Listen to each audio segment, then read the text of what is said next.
Welcome, everyone, to Creative on Purpose Live, a show dedicated to helping solopreneurs optimize their business to better fund and fit their ideal lifestyle. My name is Scott Perry.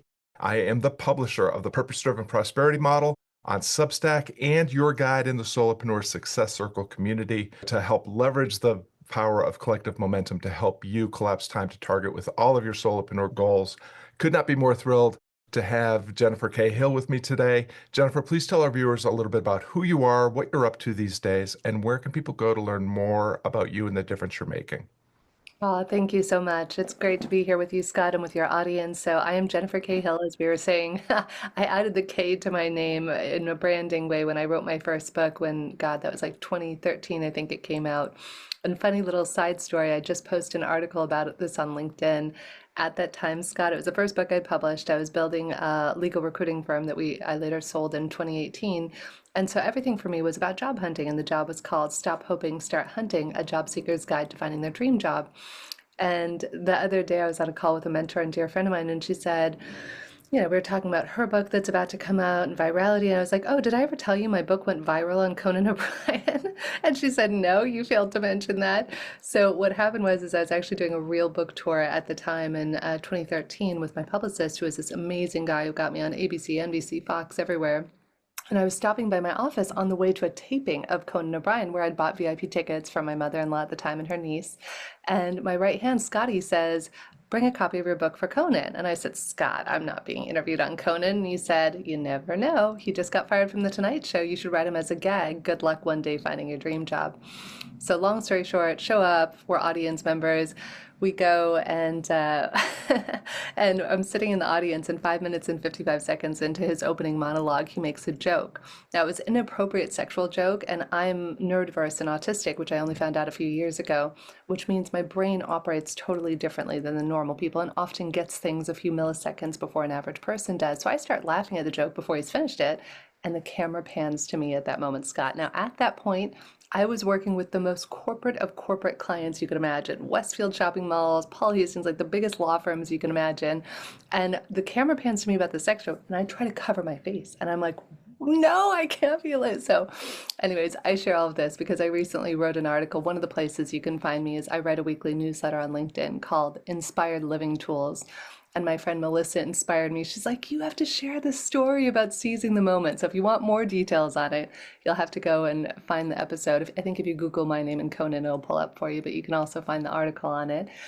So I sold that company in 2018 to an accounting firm out of New York, and I swore I would never build another company again. I said, never will I ever build another company again, dot, dot, dot.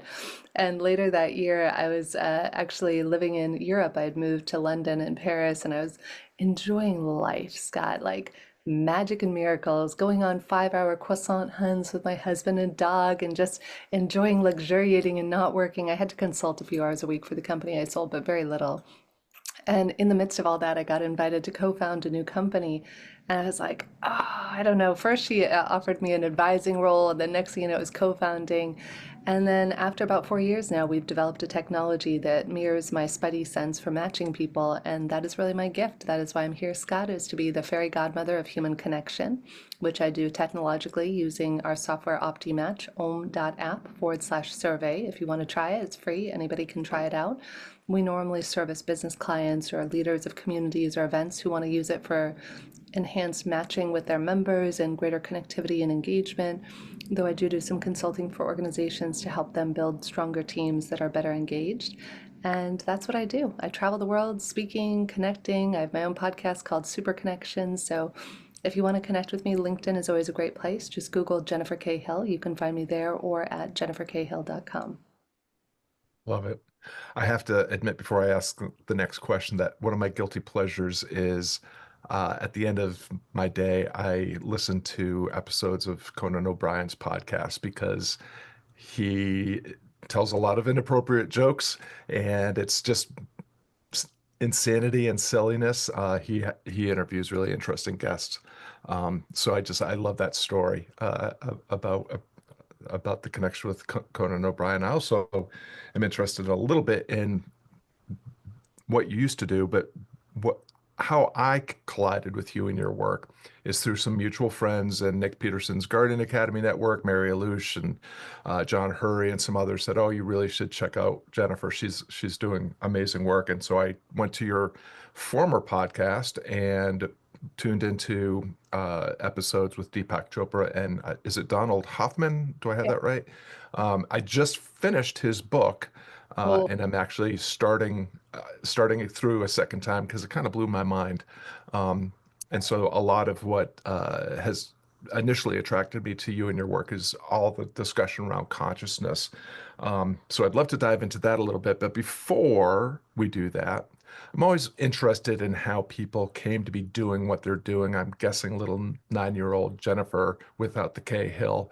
Um, woke up one day and said, you know what I want to do when I grow up? I want to be an entrepreneur and start a bunch of businesses and meet and talk to famous people about esoteric topics like consciousness and so forth. So, how did you come? You've given us a little taste of that through this experience with starting and selling one company and then coming into another one. Can you give us a little bit more sense of the arc about how you went from whenever you started to think about what you were going to do in the world and how you were going to make a difference to what you're doing now?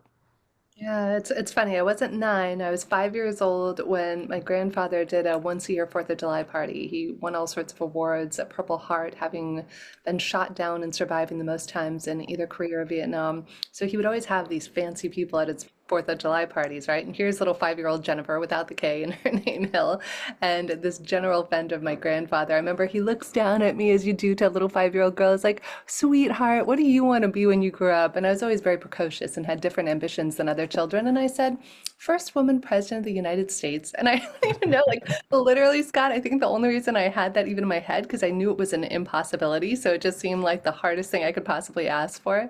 I didn't really have political aspirations per se. But fast forward, I always knew I'd be an entrepreneur. When I was 10 years old, I had my first business. I literally was like a licensed babysitter, got all the certification, CPR, like had other babysitters going out and had a waiting list of clients at the time. Though around that time, how I came to make human connection my life was out of survival. The part I left out of the story is when I was a little girl, to me, it was like you got a book on how to be a human being, and he and she got books on how to be a human being. But when I got my book on how to be human, Scott, it was blank inside. And so that led for me to decades of misunderstandings, loneliness, distrust, disengagement. And honestly, I was suicidal in my late teens and early 20s because I just couldn't figure out why were these human things saying one thing and doing something else. It was only about 7 or 8 years ago that I got diagnosed being autistic, and my husband lovingly calls me his literal lady because I take things literally. If you say something, I'm like, oh, it's literal. So that's why a lot of my best friends around the world are like the New Yorker types. Like, give me a New Yorker or Londoner any day of the week because they say what they mean and they mean what they say, and it's less like interpretation required. So that's how I made human connection literally my number one priority. Human connection and consciousness was out of survival. It was literally out of survival. And to tie it in to how I wound up doing the esoteric stuff with Deepak. So late 2019, I was the luckiest, most fortunate entrepreneur you've ever met. Sold the company in 2018. Late 2019, I no longer had to run it. The same week, this all happened at the same time, Scott, November 1st of 2019, I no longer had to be president of the company that I had sold. Our team took it over for me and ran it way even better than I could have. That same time, in addition, I got offered an opportunity to co-host a panel with Deepak Chopra and Don Hoffman and Dean Maurer of my old alma mater, UC Irvine, for 400 people. And that same week, I got offered a TV hosting gig, and I say TV hosting loosely. It was a brand new internet network called Awake TV, and I had balls of steel. So I am the sort of person where I seize the moment. I was just listening to this brilliant new mentor and friend of mine, PJ Denuzzo, who wrote a new book called Manifest Anything You Can Imagine that's meant to kind of be the modern day Think and Grow Rich. And the part of the book I was listening to earlier today is like, if you want to be successful, have billions of dollars, have your dream life, be decisive. And that has always been one of my greatest gifts, whether it was giving my book to Conan live on TV, or whether it was this moment where I get offered this TV hosting gig, and I say that very loosely, right? And about a month or so later, I had just gotten back into town.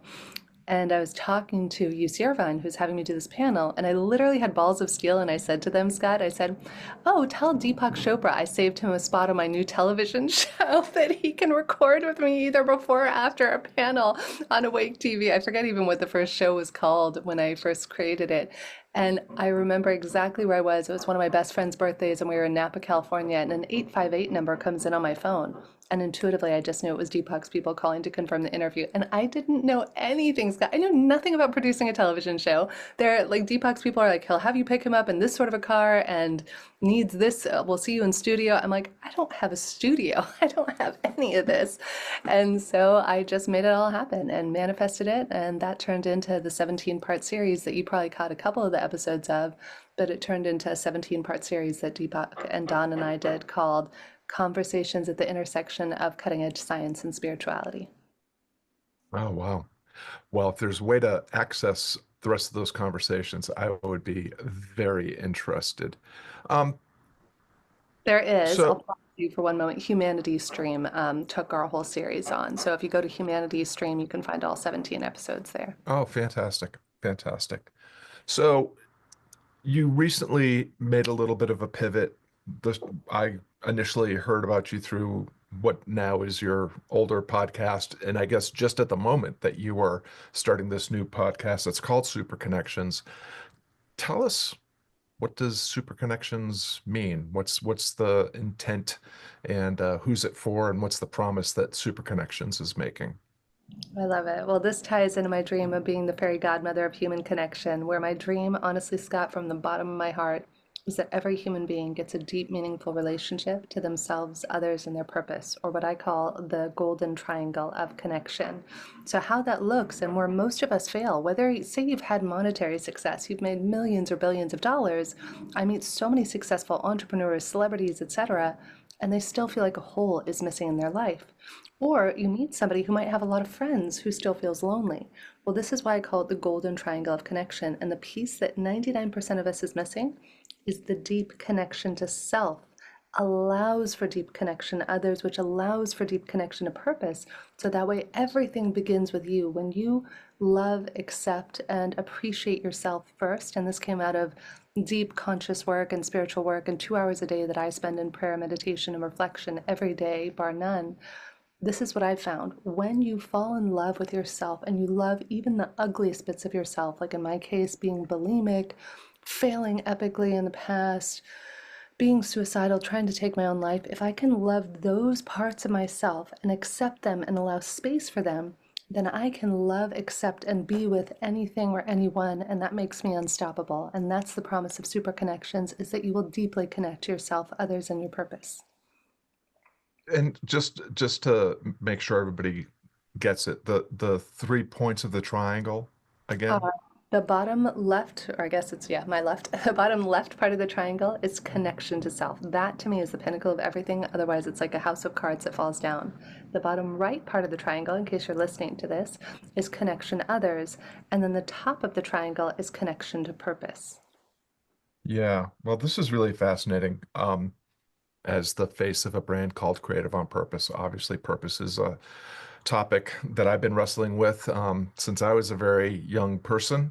My first business was at age 7, and I've been trying to figure it out ever since. Why am I here, and what am I supposed to be doing? And there's a whole bunch of threads that I feel like I want to tug on here, but I had this assertion. So a lot of the way that I approach solopreneurship is actually grounded in my deep love, affection, and study of ancient philosophical and spiritual traditions. So I first collided with the Bhagavad Gita and Marcus Aurelius and the Tao Te Ching when I was literally in the seventh grade. And these are all books that are talking about, you know, what does it mean to be human? What does it mean to be happy? And how can I be more of both?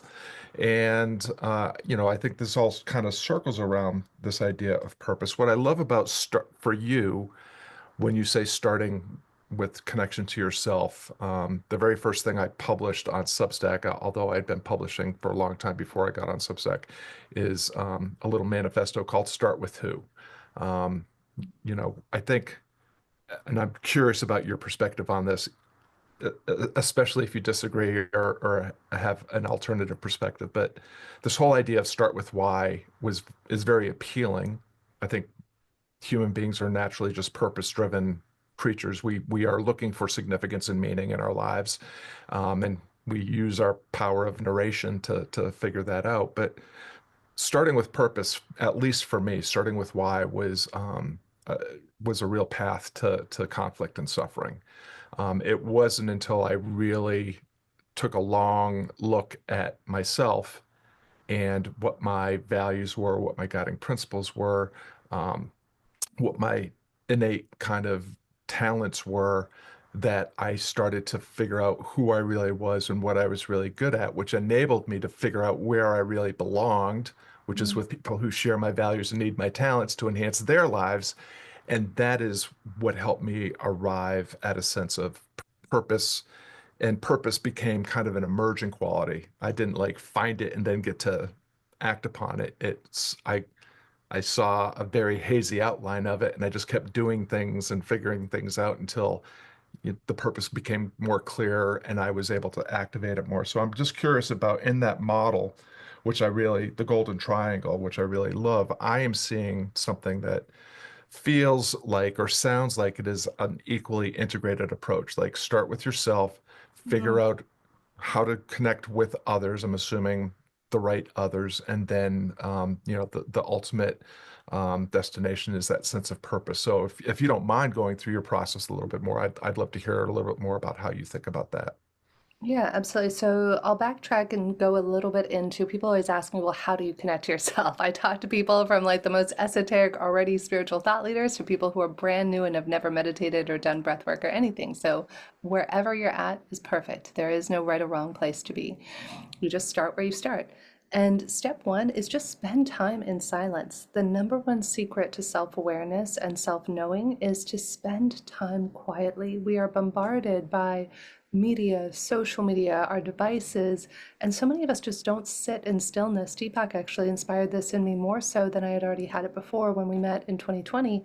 He told me, and I have not gotten this far, he spends 2 weeks every year in complete silence with no cell phone. I have not gotten that far. 48 hours is the most I've done.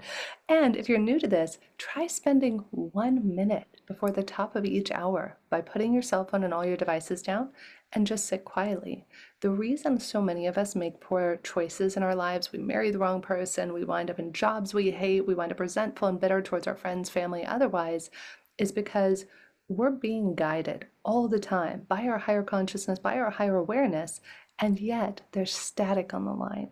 And that static is all the noise that we allow into our lives. So until we can cultivate that inner stillness through a myriad, I literally have hundreds of tools that I use, inner child work, breath work, heart math, meditation, the list goes on, or just sit quietly and do nothing, or go for a walk or a run in silence. Any of these things can help you to cultivate that inner knowing and understanding. That's step one. Then, once your cup is filled, once you're not going to make friends to get something, this is where, unfortunately, in life, we need a tribe to survive. Evolutionary wise, if you didn't have a tribe, you would not have survived in the wilderness. So sometimes I find we manipulate or try to get into certain groups or to be accepted.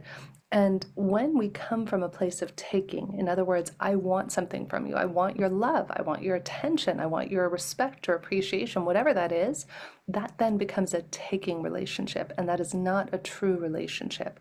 So when you first accept yourself and you give yourself everything you need, that's why I do inner child work every day.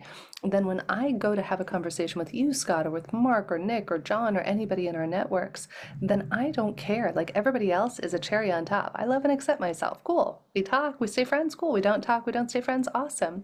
But then you're no longer trying to take energy from people. So that then makes you unstoppable and the sexiest, most irresistible person in the world, whether it's business, friendship, whatever it is, because then from that place, you go out to connect. And one of the big things about connecting is to see how you can be of service. So I've built a wonderful, amazing community of thousands of people around the world. And I'll tell you a funny recent story that happened.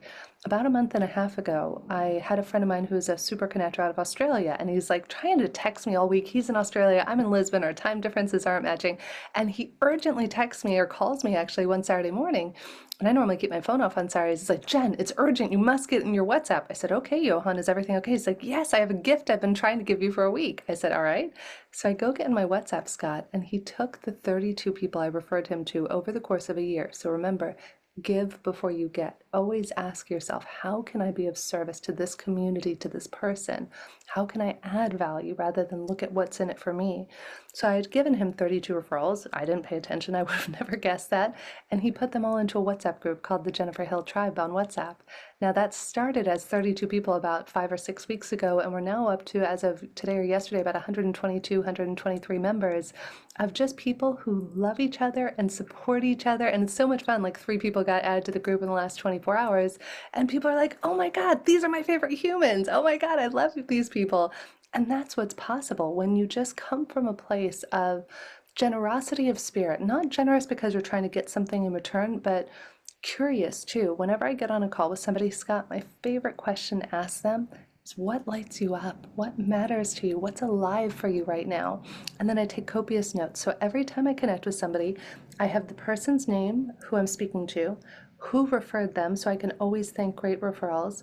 Then, this is a little secret that some of our mutual friends, I think you and I met through Mark Fujiwara as well, right? I'm not familiar with that name. Oh, you don't know Mark. Okay, cool. So Mark was the one who originally came up with this concept. Have you heard of the plus two concept? No, that Okay, sounds so this is interesting. amazing. Wait till you get into this. So this is something I use as part of my connectivity tissue with people. Is so Mark was looking at his calendar, and every Thursday he has a daughter, and I think it's a daughter, a child, and a wife. And his wife is like, honey, you're being a bit of a jerk on Thursdays. What's going on? Why are you being like super like short-tempered with your daughter and I, right? So fast forward, Mark's like, well, that's interesting. Am I only like that on Thursdays? And she said, yeah, the rest of the week you're this wonderful, caring dad. What's going on? He looked at his calendar, Scott, and there was one client that was zapping his energy, who was complaining and just like, no matter how much money somebody pays you, don't let somebody walk all over you, hold boundaries. So Mark then created this concept called the plus two concept, where after every meeting you rate your energy. Is it plus two, meaning that your energy is 2 times bigger than when you originally got on the call? Is it plus one, where you got a little zap and a zing and you're like, okay, I'd like to have another conversation with this person? Is it a zero, where you actually forgot the person as soon as you hung up with them? Is it a minus one, where maybe there was that weird taking energy or some complaining going on? Or is it a minus two, where you are completely drained after the call for whatever reason? You only ever respond to minus twos via email.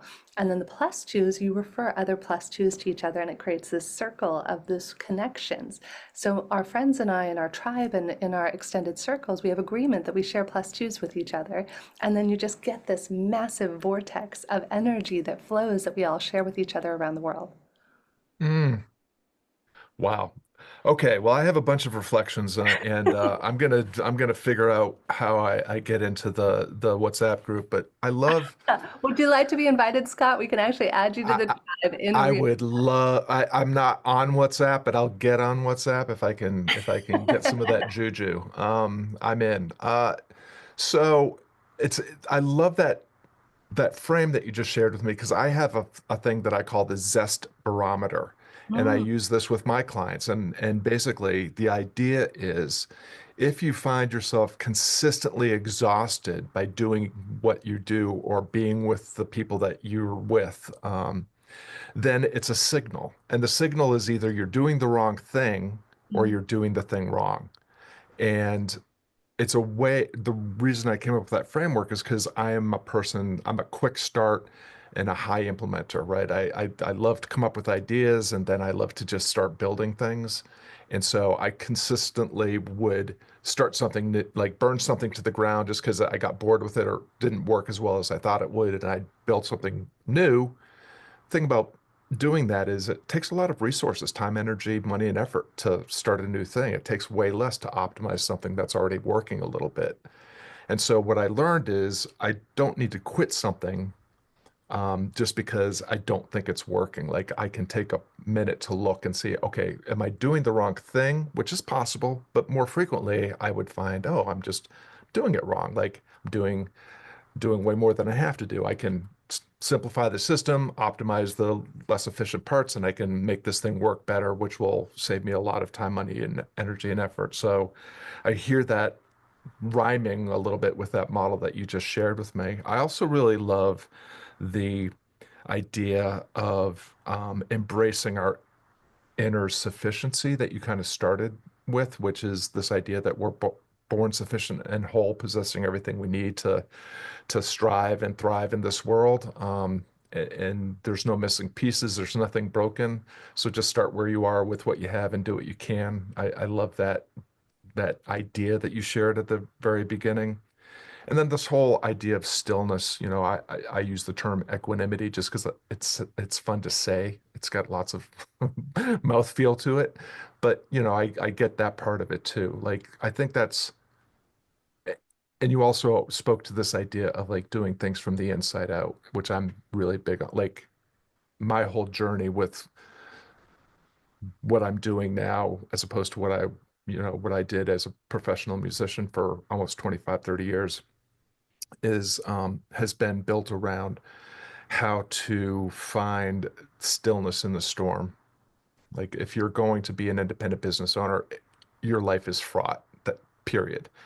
And how do you find that inner stillness? So I those are just reflections based on everything that you just said. I don't know if there's something there that you would like to speak more to, but we haven't even touched on what I came into this discussion. This is why I try not to have an agenda or assumptions about where things are going to go. But at some point, and maybe it's a future conversation, I would love to talk a little bit about consciousness, but just any reflections or anything that speaks to you about what you would like to speak to next.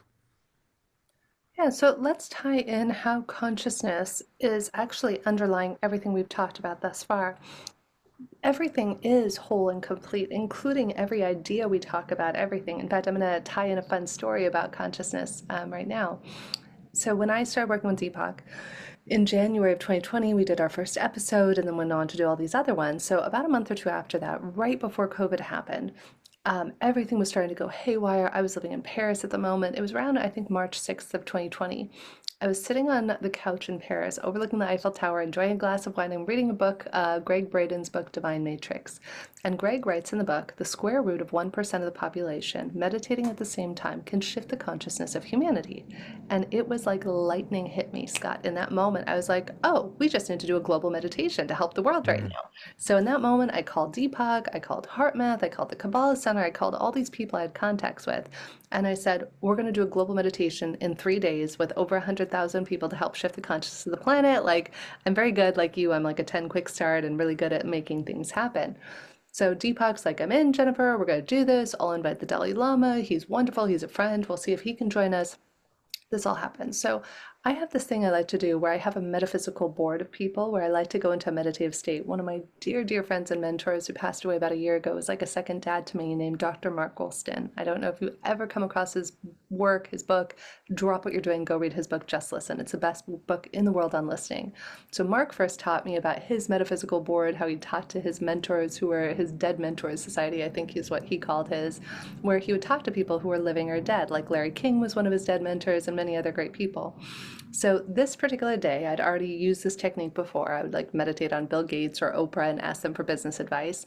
So I'm sitting on the couch now, just hung up with Deepak and everybody. This thing is in motion. I was like, ooh, I should ask the Dalai Lama over, like, metaphysically if he wants to join. So I go into meditative state and I imagine reaching out to the Dalai Lama at the soul level in the ether, right? In the metaphysical consciousness level. And right away, it's really fun. If you've never tried this, it's so much fun. And you'll be surprised actually how accurate what you hear is.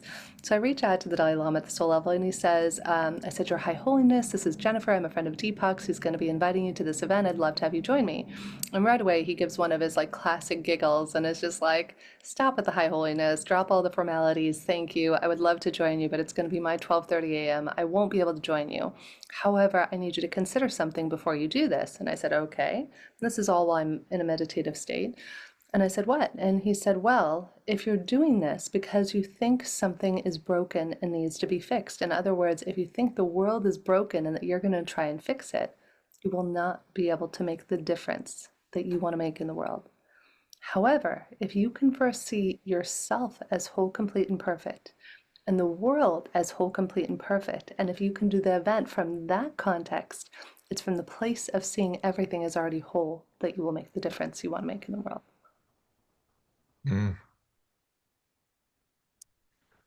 Wow. So,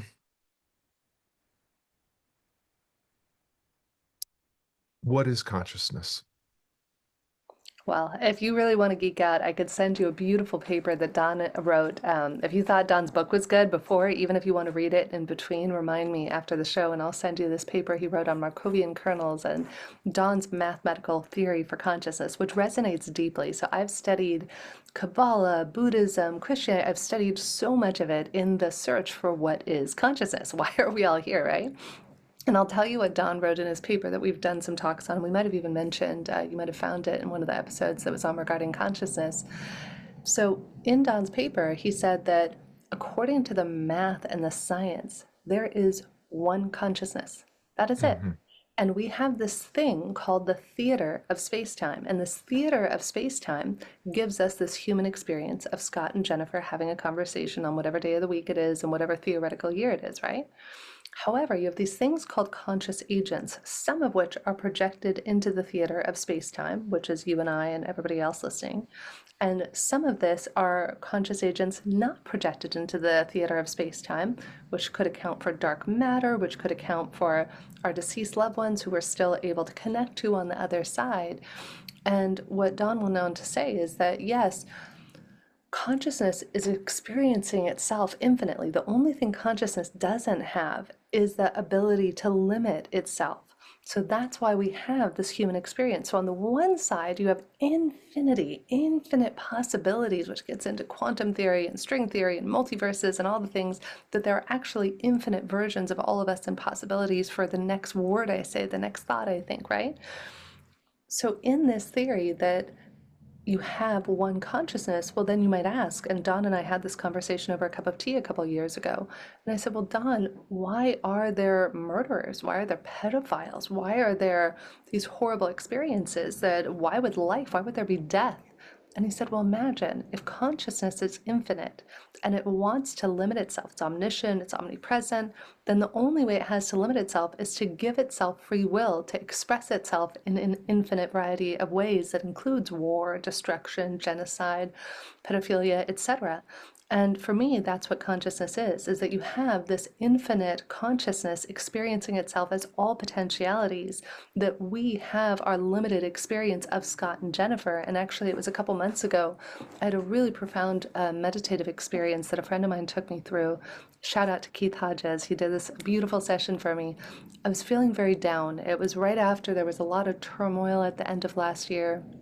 And I had had the same recurring nightmare, Scott, since I was a little girl, that I had to save humanity. Literally, I've had dreams of floating on a piece of the earth, looking back, knowing I failed my purpose, trying to save school buses full of children when I was 5 years old. So this has been ongoing my whole life. So I'm lamenting this to my friend Keith, and he's like, okay, well, we'll work on that.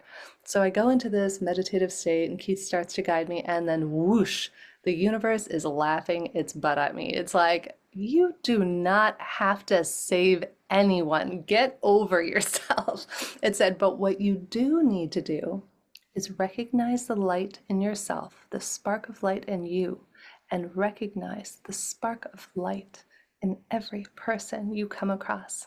And when enough people hit critical mass, then we all go back to the one being, to the one consciousness. And the last part of that, I wrote an article about this in the Inspired Living Tools on LinkedIn, was I was shown a beautiful mirror, like imagine a magical mirror like Snow White or something like that, except instead of seeing my own reflection, I saw, Scott, the reflection of every person I'd ever met just being reflected back to me in the mirror. So to me, that's what consciousness is. Wow.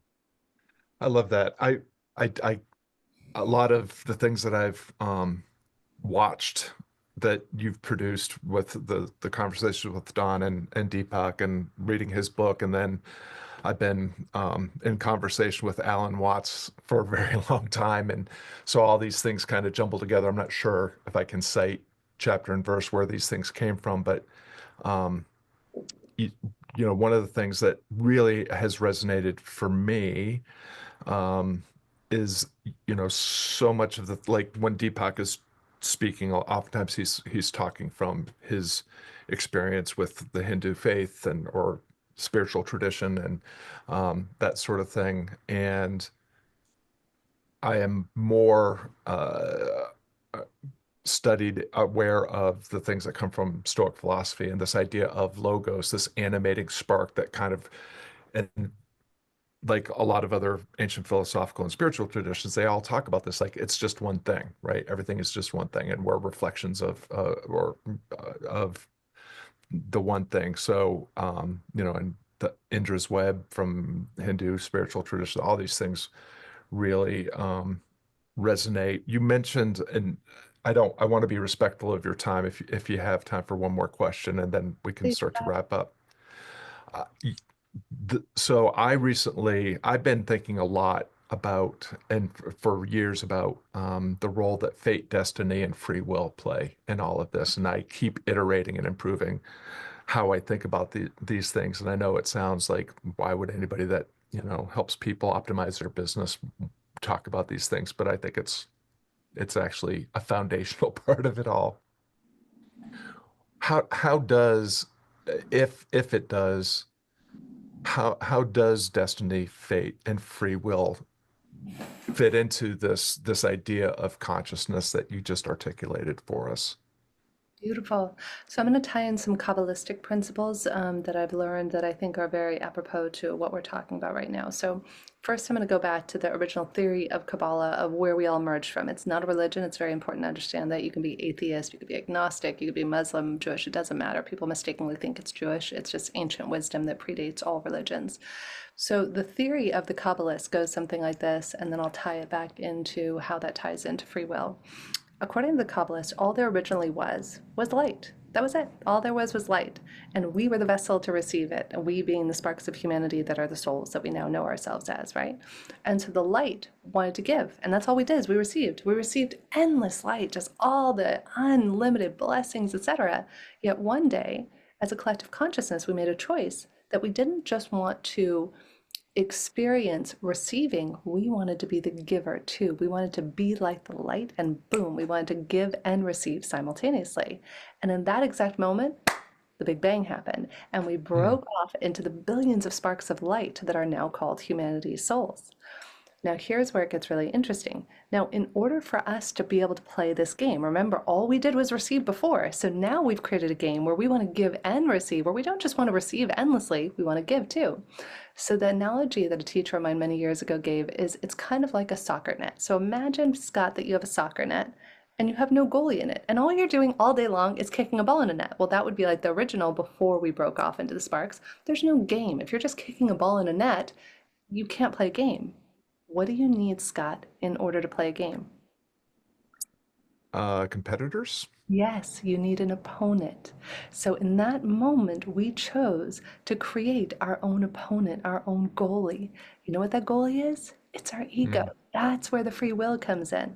So we are already, we choose. So imagine there's a really sweet, cute little movie about this, I think by Pixar called Soul.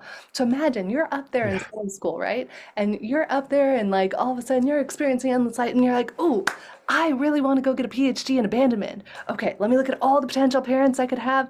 Ooh, I'm going to choose these ones. I'm going to choose an alcoholic and a drug addict. That'll be perfect. They're going to leave me and I'm going to be left at an orphanage, etc. So to that point, Kabbalistically speaking, we choose our obstacles, our biggest life obstacles that we're going to go through when we incarnate. We choose our parents, we choose the obstacles.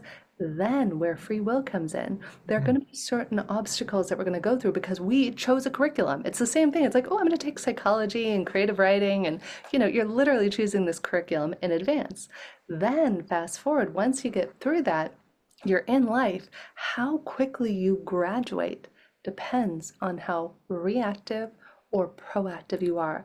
In other words, your life is going to go a certain way. It's going to play out with these obstacles in this order, and you get to choose how challenging it is, how long it takes you, and how painful it is. So a lot of us wait for things to get painful. We wait to get a disease, we wait to get obese, we wait to be fired from our jobs, etc. But the more we proactively uproot our own negativity and these things that we came down here to learn anyways, that's our free will. Somebody abandons us. I just wrote an article about this the other day from one of my favorite teachers, David Guillaume. He always says, are you a creator or are you a destroyer? So I'll give you a funny story. I just wrote this on Inspired Living like 2 days ago. I was in Madeira, beautiful place, gorgeous, and I got to a hotel. And have you ever had that experience, Scott, where you find your new dream hotel? It's like everything you've ever dreamed of. It's so good you never want to leave the hotel, right? So that was where we were the first 3 nights. And there was another more famous older hotel, I won't mention names, right? That was also there that my husband wanted to go try. It was his birthday. I was like, cool, we'll go try it. So we leave this magical, miracle fairy tale land hotel and we go to the new hotel. And it's a little dusty, a little old, a little like, not quite the same as this magical, miraculous other place. We're like, okay, this is great. It has an ocean view. It's going to be beautiful. So we get to the hotel and the bed is hard as a rock. And you sleep and you know how you can't even sleep. You're tossing and turning. You wake up with a crick in your neck. Now, normally, old Jen, years ago, recovering jerk Jen, would have like manipulated and controlled. So this is where free will comes in. Old Jen would have been like, you guys suck. This isn't fair. How dare you charge this amount of money for this? But new Jen, knowing all the principles I know, next morning after not having slept well, which are not always your best self anyways, I had a choice. I was like, okay, this is free will. Do I complain about it and try and finagle to get a refund for the next 2 nights? Or do I approach it with kindness and love? So I went to the hotel manager and I said, listen, I loved your breakfast. It was one of the best breakfasts ever. Your gym has an incredible view, actually one of the best views I've ever seen next to Necker Island for a gym. Spectacular. Beautiful views in the room. What's missing though is that we weren't able to sleep last night. I'd love to hear what you can do if there's anything that we can do to remedy this. They were so thoughtful. They brought in like a lumpy pillow top thing. It was like terrible. They put this pillow top. They're like, oh, let's try this. And they were so gracious and helpful. And you know what she did? She gave us a full refund for the next 2 nights and was gracious. And we got to move back to the original hotel. So that was all an example of free will. I could have been my old destroyer self, which would have perpetuated more problems, more frustration, not only in my life, but in the life of the hotel manager and their employees.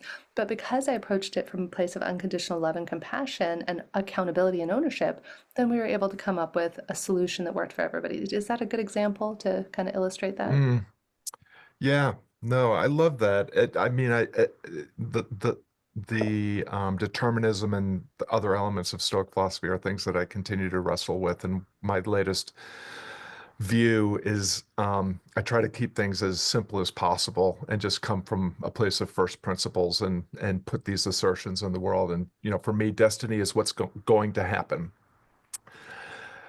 Fate is the moment that you're in, and free will is what you decide and do next.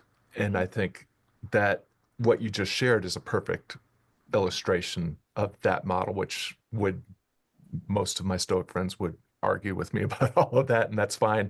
I'm not into dogmatism. I'm just into interesting ideas.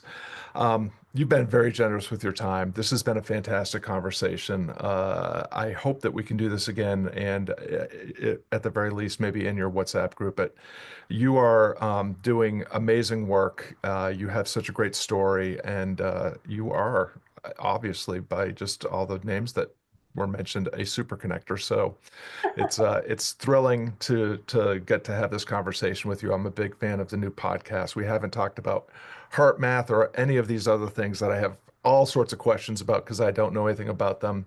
But I just want to say thank you for your time. And if there is just one final, like if people that are tuning into this broadcast, for the most part, are what I would call advancing solopreneurs. They're independent business owners that are trying to optimize a business so that they can actually live the life that they started their business to have in the first place.